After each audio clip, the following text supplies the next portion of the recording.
In war, the line between life and death is often thin. What they all did for our country, and that so many died in the process. Cemeteries like this are where we quantified the true depth of human sacrifice, row after row. There was so much pride in our country and what we were fighting for. Where so many stories end, though, And he looks exactly like me. is where this one begins. What was it that drew them in to serve? Do you know? Well, everybody in that generation in our family, every male, went in the service. Bill and Ann Loventhal's father signed up for the service in 1941. This one is my dad, my mom, and Dad's wearing an Army uniform. With him that day was his cousin Lawrence Craig. Bill and Ann's dad came back from the war, but Lieutenant Lawrence Craig did not. And killed in action. Killed in action, right.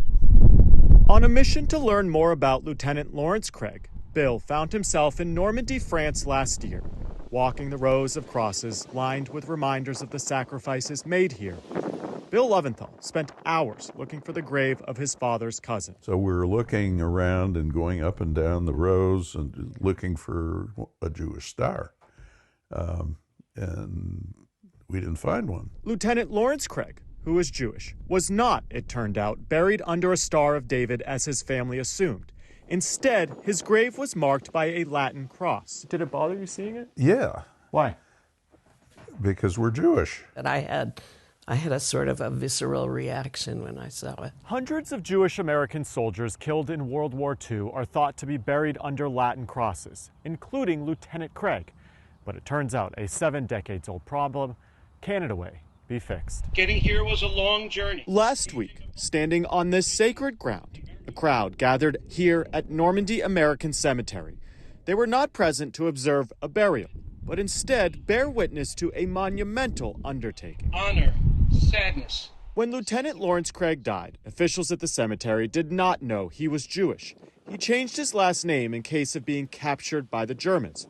For 79 years, his memorial marker was a Latin cross, until now, when years of heavy bureaucratic lifting with U.S. officials replaced his grave marker with a Jewish Star of David. And in the crowd was where we found Bill Loventhal, watching as this historic wrong was made right. Very, very meaningful. Yeah. The whole thing was made possible as part of Operation Benjamin. So far, the nonprofit has secured approval from the American Battle Monuments Commission to replace 23 grave markers of Jewish American service members, with 30 more in the works. I hope it's into the world that we still care about these soldiers, even 79 years after his sacrifice.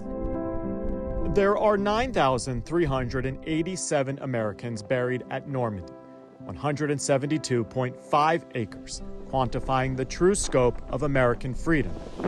And this effort brings into focus the faith of many of those soldiers. Do you hope maybe he's resting a little easier? I gotta think so. It's hard to really know, but I think so. Soldiers deserving of so much, now getting something back. Chris Conti, Scripps News.